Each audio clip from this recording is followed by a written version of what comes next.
All right, so I wanted to do a little quick presentation of the ropes lesson plan, and there's also this concept of taking a standard or a task and developing a lesson plan using what I call an alignment circle.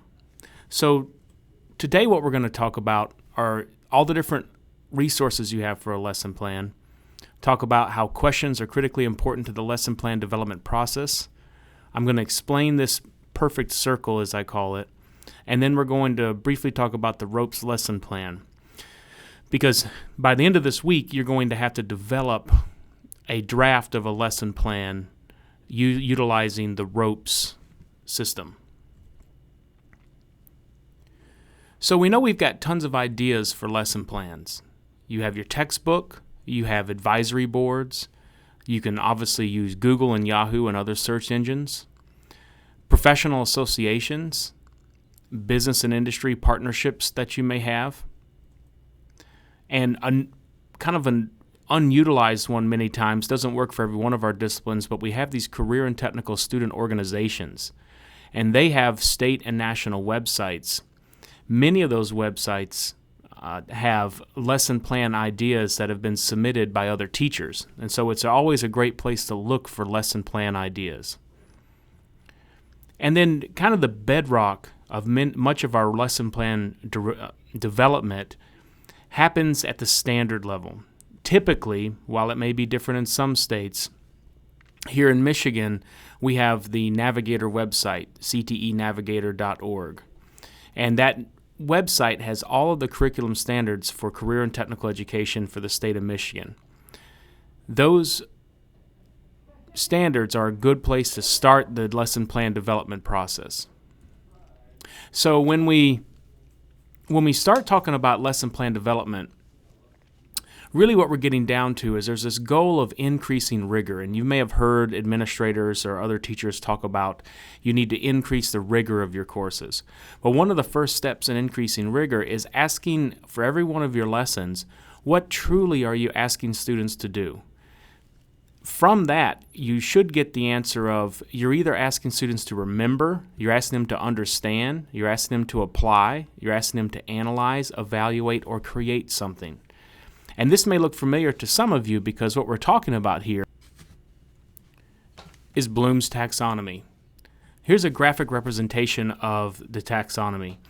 You will notice that at the very bottom is remembering.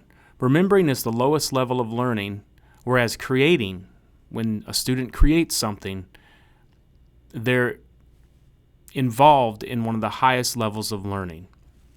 And what I've typically have found when I reviewed lesson plans and when I ask teachers to review their lesson plans, what they typically find is that most of their lesson plans fall under remembering, understanding, and applying.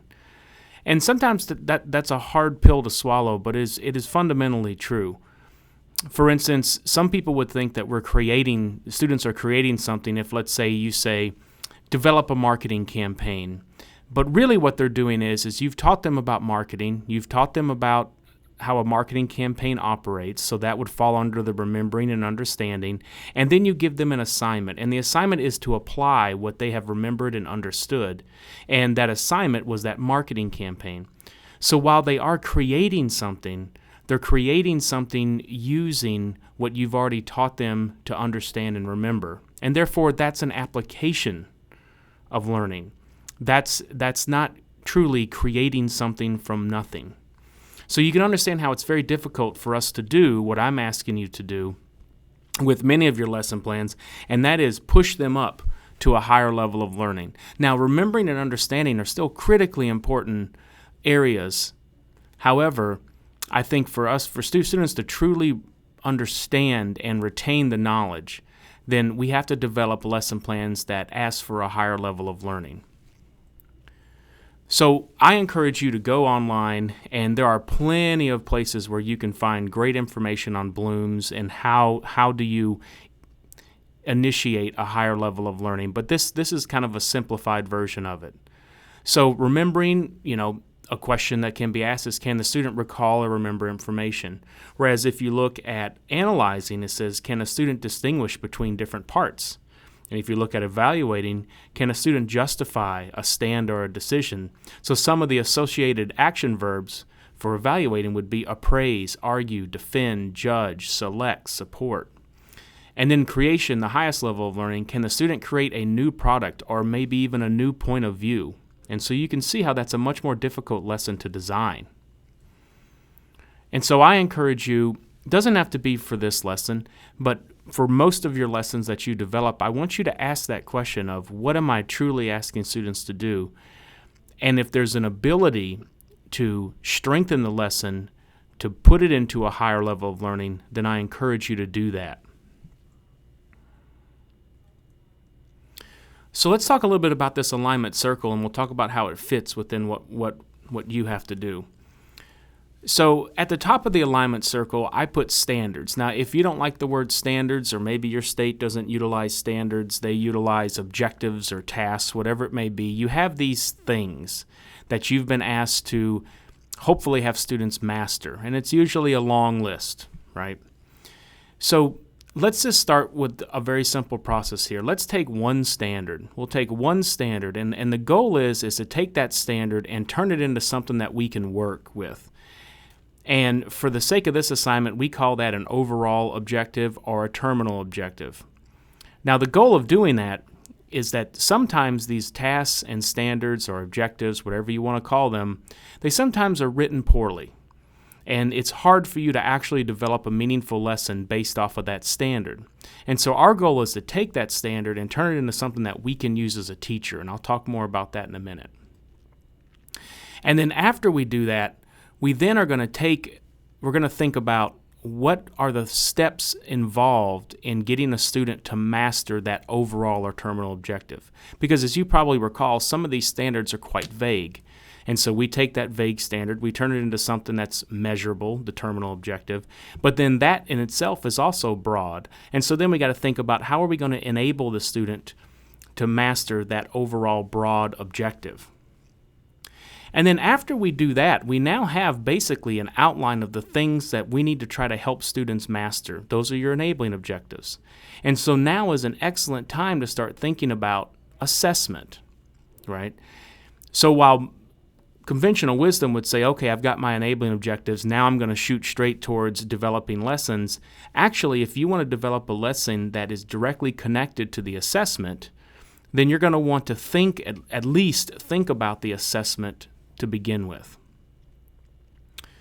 So, and when I say think about the assessment, I mean maybe it's just a broad outline. You know that you want to do some type of performance testing with these particular enabling objectives, or you know that there's going to be a written test or a portion of a written test, and so maybe you're just jotting down the overall goals of your assessment here, right? And it could be multiple assessments, but at least it's crossed your mind and you're thinking about it. Now, of course, in a perfect world, you would develop all of your assessment materials, your tests and your performance tests and your projects, before you would ever get to the lesson plan process, because that is the next step, the lesson plan, right?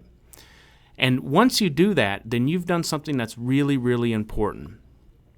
You've actually connected your lesson plan directly to whatever you've been asked to teach, right? Whether it's a standard or a task, you now can legitimately defend that I am teaching the standards in which I've been asked to teach. Because you take that standard, you turn it into something operable, you then dissect that operable objective, the terminal objective, that then becomes your enabling objectives. From those enabling objectives, you develop your assessments. From those assessments, you develop your lesson plans. It's a very defensible pattern for lesson plan development. So let's just back up and start with this, because what you're going to have to do when you develop your lesson plan is you're going to have to start somewhere. And by starting somewhere, for most of us, it's going to be some type of standard you've been asked to teach. And as far as the lesson plan you're developing for this class, it can be in your discipline. And I'm hoping that you have some standards available to you that you'll be able just to identify one. So let me give you an example. When I go to the Michigan Center of Career and Technical Education, which is the CTEnavigator.org website, and I look up education general, for those not familiar with that, basically that is teacher education at the high school level. So these people are teaching students that are interested in becoming school teachers at some point in their life. And so one of the standards they have, as you can see, we look here in the consolidated standards and technical skills. One of the areas is instructional strategies.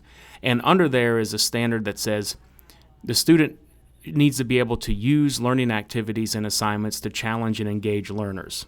Well, when you look at the word use learning activities, it's a pretty vague verb. It's hard to measure use. So this is a great example of how the alignment circle helps, because we know that these standards are kind of vague, and so while we need to show that we align our lesson plans to them, we got to beef that up quite a bit, because use the learning activities and assignments to challenge and engage learners is a pretty broad and vague statement. So if I go back here to my alignment circle, I've now found my standard, and now it's time for me to turn this into a terminal objective. So here's my standard, and like I've already mentioned, use learning activities and assignments to challenge and engage learners is a pretty vague and difficult to measure standard. So we need to refine it, and that's the goal. That's kind of the great aspect of the terminal objective point in the alignment circle. Because what I'm going to do is I'm going to start looking here at my blooms, because use just ain't going to work for me. And so I've got to start looking at, okay, is this, where would this fall under here? Remember, understand, apply, analyze, evaluate, create. Truly, what am I going to be asking them to do at the end of this standard? So while I can focus up here, since this is a terminal or overall objective, I'm going to kind of reach a little bit deeper. And so I'm going to go over here to a higher level of learning. And what I'm going to try to do, I'm going to attempt to do, is actually create take this standard that was very vague, use, right, the verb, and I'm going to go for the highest level of learning. I'm going to try to make this a creation type of lesson. And so here is my terminal objective. Now, I'm not asking you to write your terminal objective just like this, because this is actually, there's three fundamental components to this terminal objective.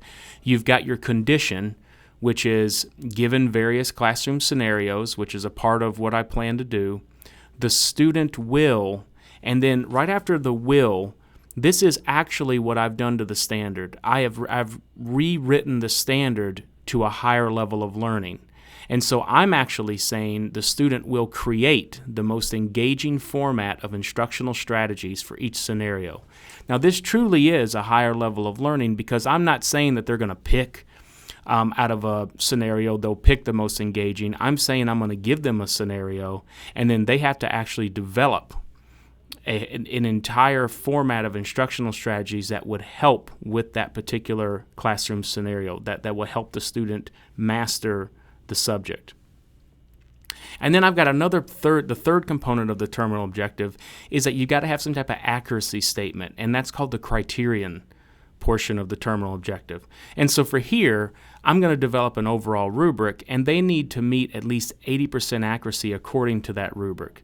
Now, it could be that it's a time thing, but right now, I'm just using an accuracy point on the criterion, but it could be that also they have to do it within 2 hours, right? And this is just a nice little broad guideline for me. So once I have my terminal objective, and like I said, your terminal objective doesn't have to be written exactly like that, although there are some points that I'd like to mention. You probably want to say the student will, and then I'm going to be looking for, what did you do? Like, what's the level of learning there? So then the next step would be to try to develop your enabling objectives. Now, enabling objectives, that's where you're trying to support the overall terminal objective or goal. So they're always going to be more specific than the overall or terminal objective, and they're always going to be very measurable. So they're going to be things that you can measure. And the goal of the enabling objective is to tell you and the student how they're going to master that terminal objective. So what I have to do is I have to take my terminal objective, which is right up here at the top, and I have to start thinking about, what is it that I need to do with the student? What does the student got to do to make me feel like they have mastered that overall objective? And so the first thing that popped in my mind as a teacher educator is that they need to summarize the 3 types of instructional strategies that engage learners. So there's 3 different types of overall instructional strategies, and they need to at least understand those. That's a very low level of learning, right? The second thing they need to be able to do is they got to not only understand those instructional strategies, but then list the advantages and disadvantages of each one of those. And by doing that, not only are they understanding the instructional strategy, but they've also now kind of analyzed these instructional strategies. And then the next step, the next thing I'm thinking about doing is evaluate the appropriateness of each instructional strategy as it relates to various contexts, right? And so what my plan is to give them some scenarios and let them evaluate which of the instructional strategies are appropriate for those various scenarios. And when they're doing that, obviously they're getting to another higher level of learning. They're in the evaluation level of learning. And then the culminating event for this entire thing to make sure that they actually have met that really high standard of that terminal objective is that they're going to create a series of lesson outlines that reflect the most engaging sequence of instructional strategies for a completely different scenario. And that, I argue, would be a very high level of learning, more than likely the highest level of learning, which is creation. So if we look back at our alignment circle, I've now taken a very vaguely written standard, I've turned it into something that's my own, that I think actually does a better job than the original standard. And then I've looked at that terminal objective, and I thought about the different steps in which a student would have to take to meet that terminal objective. Those are my enabling objectives. And so now it's time for me to think about the assessment. Now, when you think about your assessment, obviously your assessment should be, if you're truly trying to align your instruction and your assessment to the standard, it needs to be driven by those enabling objectives. Now, I came up with 4 enabling objectives. When you start doing some of yours, you may come up with 15 of them, but I came up with 4. And really what you're trying to do is you're trying to measure mastery. And so you could hopefully use a multitude of assessments, not just a written test. I mean, in career and technical education, it shouldn't just be we utilize written tests. We need to be utilizing all different forms of assessment. Rubrics, authentic assessment, maybe it's even just nothing more than checklists, but nonetheless, we're trying to bring in as much authentic assessment as we possibly can into this scenario. So let's say you do that. Then and only then can you really start thinking about your lesson plans, right? So as conventional wisdom would say, when you first get hired to teach, you're like, where's the textbook? Well, that's not actually the best way to develop your lessons, because who's to say if that textbook is even aligned to what you've been asked to teach? The same thing with just using a blanket assessment, maybe even one from the textbook. Does that even align with what business and industry is looking for in your local career and technical education area? So when we talk about lesson plans, the first step you got to do is you got to examine those enabling objectives that you wrote. Remember, I wrote 4 of them. And you got to identify what can you possibly have students master in each lesson plan. Now, when you develop your lesson plan for this class, it's probably only going to be a 50-minute lesson plan, let's say. So you may not get to all your enabling objectives. And in fact, when I think about all my enabling objectives, and here they are, I'm thinking in a matter of 50 minutes to maybe an hour and a half, I'm only going to actually be able to cover these 2 things, right? That's fine. There's nothing wrong with that. Now, if that's the case for you when you're developing your lesson plans, then just make sure I know that. Just make sure that you're looking at it from just these first 2 enabling objectives, and you don't think that this hour-long lesson could do all 4, which, obviously I think we all could agree that you couldn't do all 4 of those enabling objectives. You couldn't have a student master all 4 of those in a matter of 50 minutes to an hour and a half, right? So let's talk a little bit about the lesson plan format, because we've now chosen our couple enabling objectives that we're going to develop this lesson around. We utilize here at Western Michigan University the ROPES lesson plan format. Now, ROPES is just one of hundreds of different lesson plan formats. When I was at Virginia Tech, we used the T-chart. When I was at Ferris State, I was taught under Madeline Hunter's format. So this is the one we use. And ROPES is an acronym that stands for Review, Overview, Presentation, Exercise, and Summary. So when we look at the first section, the R in ROPES, what we're really trying to do are two things here in the review section. One, like any good teacher should, if you're introducing a new concept or you're building on a prior concept, you need to be trying to assess their prior knowledge. Now, there's many ways you can assess prior knowledge. Everything from just doing the deer in headlights look, seeing if they, when you mention a concept, or do you get a lot of blank stares, all the way to a pretest. I mean, you can do all kinds of things, games, entry slips. There's all different types of things you can do. So for your lesson plan, I'm going to be looking that you are trying to assess prior knowledge. The other thing I want to be looking for in the review section is what we called, when I was at Ferris, an anticipatory set. An anticipatory set. Now, you can just call that an attention getter. Here on the PowerPoint, I'm calling it where you try to engage the students. Now, there's many different ways in which you can engage students, obviously. A related video, very short related video, an impactful story. I remember one time, probably the most engaging story I've ever heard was a plumbing teacher was talking about working in confined spaces. And so right at the very beginning of class, he shared a story about a hotel in Las Vegas that outside the hotel there was a manhole cover that was emitting a foul odor. So they called the city in. The city popped the top of the manhole cover, and there was 3 workers there. The first worker went down, and he fell before he ever got to the bottom of the hole. The second worker went down to help his colleague, and he too fell, more than likely on top of the other individual that had already fallen. The third individual went to help the other 2, but before he did, called 911, and then went in to help, and he collapsed too. And I can't remember exactly how the story went down, but essentially at least one of those individuals passed away. And so it was a very, very impactful story that engaged all the students. And then that was his anticipatory set, because right after that, he then said, and that is why you need to learn how to work in confined spaces. And so today we're going to talk about it, right? So even a story like that can really engage students and get them listening to what you have to say.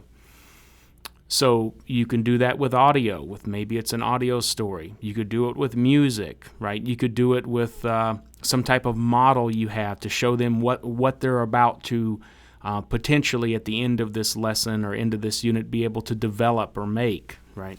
So we always need to be thinking about how we can engage students, because they are not engaged until we engage them for the most part.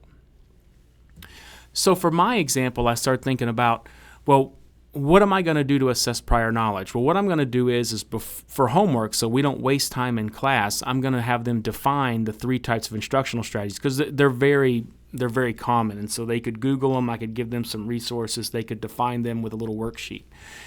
And so that partially meets my first assessment, which, my first assessment when I started thinking about this would be, well, there'll be a checklist to see if they actually have summarized the instructional strategies. And so when they come in, I'm going to be looking that they have done it. And if they've done it, well, then they get a check mark, right, on my little list. I'm also going to have an entry slip with a question, and the question would just be nothing more than maybe a very quick scenario of a teacher doing something, and then asking them, do you think this is one of the instructional strategies or another one of the instructional strategies? And then for my engagement of the students after the bell rings and they're all sitting down, let's say, is I'm going to show them that video of that teacher from Ferris Bueller. I think we all remember that teacher, and we've had plenty of those types of teachers, the most unengaging teacher on earth, right? And so then right after that video, we'll have a discussion about the video and about engagement, because remember, this is a teacher education course that I'm hypothetically teaching. So here's the video if you haven't seen it, and I'll show you just a very brief excerpt of it. In 1930, the Republican-controlled House of Representatives, in an effort to alleviate the effects of the, anyone? The Great Depression, passed the, anyone? A tariff bill, the Hawley-Smoot Tariff Act, which, anyone, raised or lowered? Raised tariffs in an effort to collect more revenue for the federal government. Did it work? Anyone? Anyone know the effects? It did not work, and the United States sank deeper into the Great Depression. Today, we have a similar debate over this. Anyone know what this is, class? Anyone? Anyone seen this before? The Laffer curve. Anyone know what this says? It says that at this point on the revenue curve, you will get exactly the same amount of revenue as at this point. This is very controversial. Does anyone know what Vice President Bush called this in 1980? Anyone? Something DOO economics. Voodoo economics. Okay, so I think we all could agree that that was not exactly the most engaging, impactful lesson, right? And so I would then follow that video with a discussion about what are some of the things we saw in there that would not lead to student engagement, such as a very short lead time. He'd ask a question, give them maybe a second or two to answer, and then he would answer his own question, right? So after my review section, I would launch into, okay, well, today we're going to talk about the different instructional strategies and how they could best be utilized. And so that's all I'm doing. The overview section is very brief. It's very short, and just sharing the objectives for the lesson. When I get to the P, which is the presentation section, this is where I'm sharing new knowledge with them. So maybe I'm presenting, maybe I'm discussing, maybe I'm doing a think, pair, share, maybe we're doing some type of guided practice or discovery learning, some inductive teaching.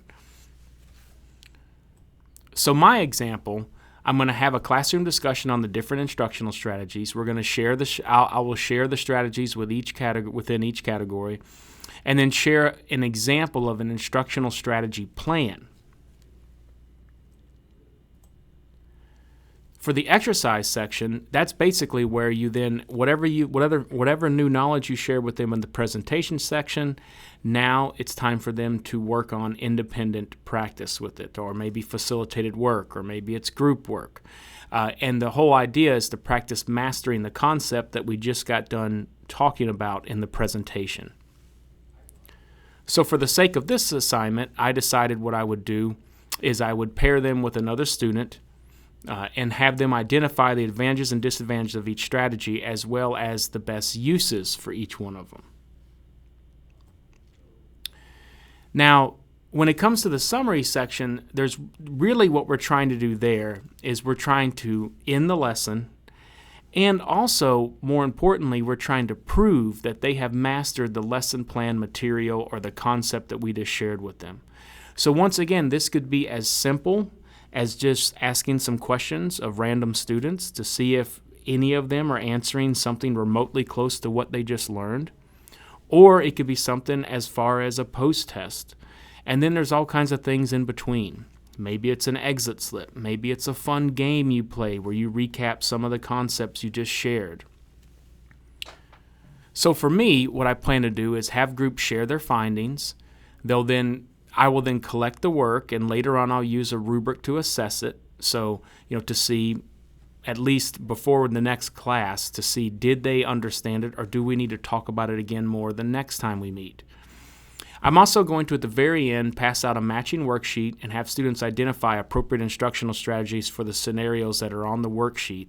And then I'll use that as well to compare with the work that they did in their group to see if there's any individual mastery of this and assess if they learned anything on an individual basis.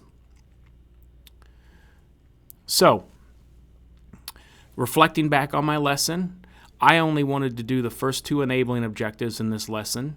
And so let's say, hypothetically, things work out, and I feel strongly that the majority of students, if not all, have summarized the three instructional strategies.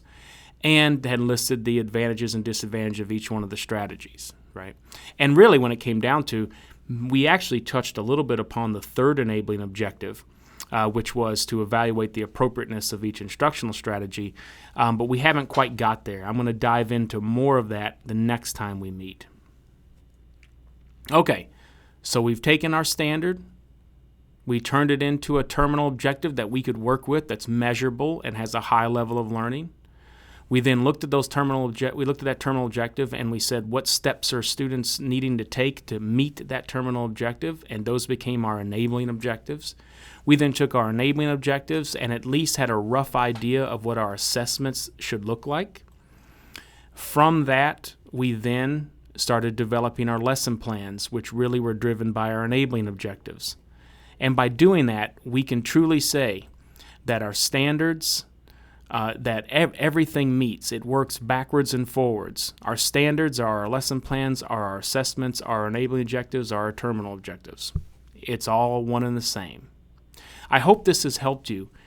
Now, when you go on to the Session 4 area, you will see that I've also put in a sample of the type of lesson plan that I'm going to be looking for. So it's a ropes lesson plan.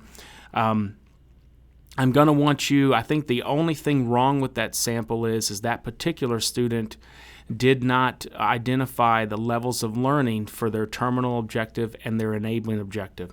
Those two things I'm going to want to see. Other than that, the rest of the sample is pretty much what I'm going to be looking for.